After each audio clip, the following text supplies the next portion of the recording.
Peugeot visada gamino spalvingus, smagius ir kietus automobilius. Tačiau tarp 90-ųjų ir 2000-ųjų jie tapo kiek nuobodoki ir orientuoti į vyresniaus amžiaus pirkėją. Prancūziškų automobilių mėgėjus dabar Peugeot vėl stebina subtiliu dizainu ir įvairių tipų automobiliais. Nuo mažų hatchbackų iki šeimyninių vienatūrių. Tad rinktis tikrai yra iš ko, o tam, kad patenkintų skirtingus pirkėjų poreikius, Peugeot sukūrė modelį, kurį sunku priskirti konkrečiai grupiai. Tai Peugeot 408.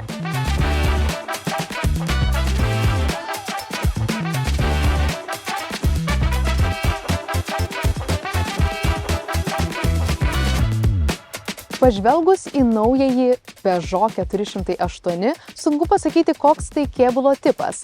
Ar tai kupė, ar hatchbackas, ar visureigis. Pats gamintojas šį modelį identifikuoja kaip sedaną crossoverį. Taigi Peugeot 408 tarsi prancūzų kalba. Čia visko daug. Emocijos liejasi per kraštus, garsai sudėtingi ir sunkiai suprantami neįgudusiam klausytojui. Besiklausant prancūzų, sunku suprasti, ar jie pasakoja apie malonius dienos įvykius, ar siunčia tave kuo tolimiausiu keliu. Panašus sumišimas apima ir pažvelgus į šį 408 modelį. Sunku pasakyti, ar tai nepriekaištingo dizaino automobilis, ar vis dėlto su dizaino detalių gausa kiek persistengta. Pavyzdžiui, priekyje dominuoja skirtingų dizainų grotelės, o plėšrūno automobilio įvaizdį sukuria tarsi liūto iltis primenantys ledai bei siauri matriciniai žibintai. Detalių gausą karūnuoja minimalistinis logotipas, beje, tai jau yra 19 Peugeot logotipo dizainas. Įdomus faktas, kad būtent po šiuo logotipu slepiasi visi kruizo kontrolės atstumo sensoriai. Tad nereikia pritaisyti papildomos dėžutės kažkur kampe. Panašu, kad prancūzai žino harmonijos paslaptis. Nors detalių daug, tačiau jos visos stoja į vietas ir automobilio išvaizda palieka malonų įspūdį. Pažvelgus iš šono pasimato kupė dizaino linija. Beje, šio automobilio ilgis yra 4,69 cm, tad tai nėra labai ilgas modelis. Tačiau stebina ratų bazės ilgis, kuris yra 2,80 cm.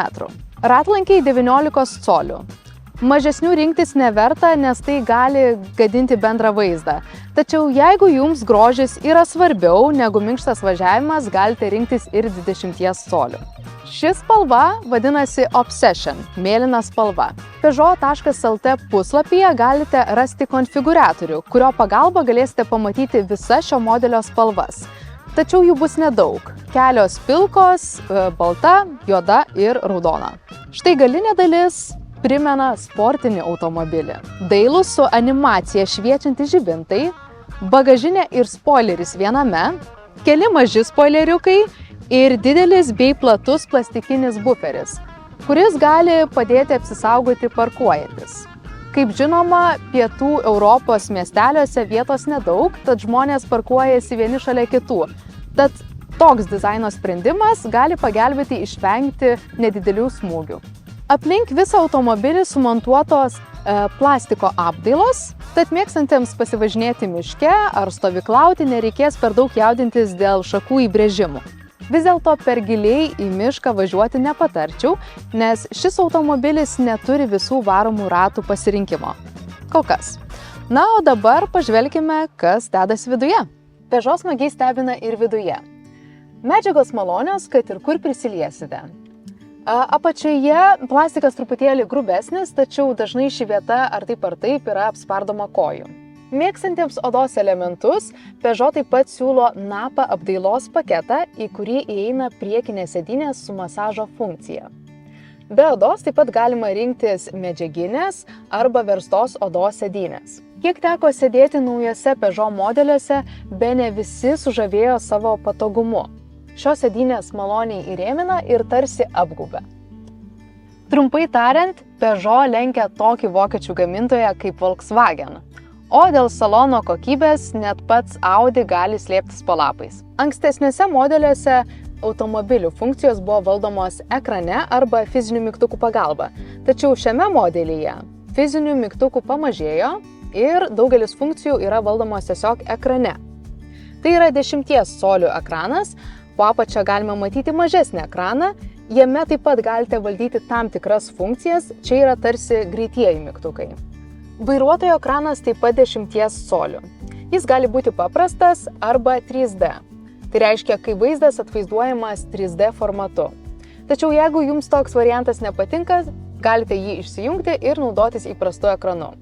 Bendrai vizualizacijos dailios ir ekranas tikrai veikia greičiau negu ankstesniuose modeliuose. Būtent vairas yra tai, dėl ko reikia atvykti į saloną ir išbandyti šį modelį pačiam. Jis mažas, malonus liesti, gali būti šildomas bei turi fizinius mygtukus, kurie padaro valdymą itin paprastą. Vis dėlto dėl jo padėties ir jų susėdėjimo pozicijos verta pasitikrinti, ar jisai neužstoja prietaisų skydelio. Šiame modelyje rasite patogias ir lengvai pasiekiamas dėtuves. Taigi yra vieta telefonui pasidėti, 2 laikikliai puodeliams, centrinė dėtuvė ir talpios dėtuvės durise, kurios beje išklotos minkštų kilimėlių, kad smulkus daiktai, tokie kaip raktai, nebarškėtų. Štai pagrindinė dėtuvė yra vidutinio dydžio ir taip pat išklota kilimėliu. Šiame automobilyje taip pat neprireiks laidų, nes čia matome bevėlį telefono įkroviklį, o Android Auto ir Apple CarPlay veikia be laido. Jeigu pagyriau salono medžiagų kokybę priekyje, tai apie galą negalėčiau pasakyti to paties.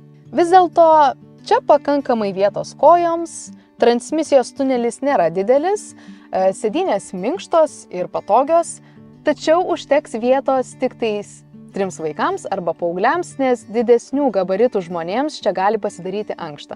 Visi modeliai turi tamsintus galinius stiklus bei nuožulnėjantį stogą. Tad čia gali pasidaryti tamsoka. Tad jeigu ieškote salono, kuris turi daugiau šviesos, verta rinktis panoraminį stogą. Taip pat šiame automobilyje pamatysite 2 USB-C jungtis, tinkliukus daiktams susidėti bei porankį su atskiru skyriumi slidėms. Taip pat turime 2 ISOFIX jungtis, kurios pasislėpusios po užtrauktukais. Elektrinę bagažinę galima atidaryti ir koją. Bagažinės tūris priklausys nuo to, kokį modelį pasirinksite – hibridinį ar ne. 130 arklių galių modelyje talpa yra 536 litrai. Šioje bagažinėje rasite vietos susidėti kasdieniams daiktams. Galinės sėdynės atsidaro tvirtelių pagalba. Nors bagažinės ertmė plati, tačiau didesnį krovinį įkelti prireiks pastangų. Deja, galinio valytuvo čia nėra. Jeigu jums patinka šis modelis, tačiau norite erdvesnio salono, jums vertėtų apsvarstyti jo giminaitį Citroën C5X. Peugeot galima rinktis iš 3 variklių. 1,2 litrų 3 cilindrų variklis išvysto 130 arklio galių. Tuo tarpu 1,6 litrų hibridiniai varikliai išvysto 180 arba 225 arklio galias. Silpniausia versija iki 100 km/h įsibėgėja per 9,7 sekundės. Vidutinės sąnaudos bus 6 litrai. 130 arklio galių automobilis turės 230 N sukimo momentą. Galingiausia versija 100 km/h gali pasiekti per 7,8 sekundės. Kadangi tai hibridinis automobilis, galima pasirinkti, kaip važiuoti. Derinant hibridinį ir įprastą važiavimą, kuro sąnaudos bus 1,5 litrai. Tačiau, kad tai pasiekti, baterija turi būti pilnai įkrauta. Vien elektra šis automobilis gali nuvažiuoti 50 km. Beje, hibridinis modelis yra 300 kg sunkesnis už įprastą, tad tai gali pasijausti vingiuotose keliukuose. Taip pat šio modelio kuro bako talpa yra mažesnė. Įprastas yra 52 litrų, tuo tarpu hibridinis 40 litrų. Tad jeigu jūsų kelionės dažniausiai vyksta už miesto, verčiau rinkitės 130 arklio galių 3 cilindrų modelį. Dyzelinio šio automobilio modelio nerasite, tačiau ateityje nusimato pilnai elektra varomas automobilis. Šis modelis tiesioginių konkurentų neturi. Arčiausiai būtų Citroën C5X, kuris naudoja tokią pačią platformą ir turi tokį patį variklį. Tačiau jo filosofija kiek kitokia. Citroenas yra minkštesnis, tad jo važiavimas yra tarsi plaukiantis. Tuo tarpu Peugeot yra labiau lyg sportinis automobilis, tad jis labai patiks tikriems automobilių entuziastams. Garso izoliacija čia yra gera, vėjas nešvilpia pro langus, tačiau tiek C5X, tiek Peugeot reikia gerų padangų, kad jos taip smarkiai nesigirdėtų važiuojant. Arba, žinoma, gero asfalto. Kalbant apie saugumo sistemas, tai čia jų yra daug. Daugumą jau rasite standartinėje komplektacijoje, tačiau keletą galima įsigyti ir papildomai. Viena tokių – naktinio matymo kamera, kuri padės užtikrinti saugumą tamsoje, nes įspės apie kelyje esančius žmones arba gyvūnus. Viena automatinė 8 pavarų dėžė veikia maloniai ir sklandžiai. Matomumas priekyje geras, tačiau gale kiek ribotas. Maloniai nustebino valytuvai. Ne visi tokius naudoja. Dabar išskirčiau Peugeot ir Mercedes-Benz. Šie valytuvai turi šlapio valymo funkciją, tad nepurškia skysčio tiesiai ant stiklo. Taip yra taupiau ir taip pat saugiau, nes valymo momentu užtikrinamas geras matomumas. 408 yra drąsus žingsnis Peugeot automobilių šeimoje. Šis modelis išsiskiria subtiliu, bet ryškiu dizainu ir nestandartiniais sprendimais. Nors išorė kažkiek pretenzinga, tačiau viduje daug praktiškų ir patogių sprendimų. Taip pat šis automobilis turi gausią standartinę komplektaciją bei 5 metų garantiją, kurią galite prasitęsti iki 6 metų. Tai puikiai alternatyva tiek stileivams, tiek praktiškų automobilių mėgėjams. Būsite tikrai išskirtiniai tarp gausybės crossoverių mieste ir džiaugsitės išskirtiniu komfortu.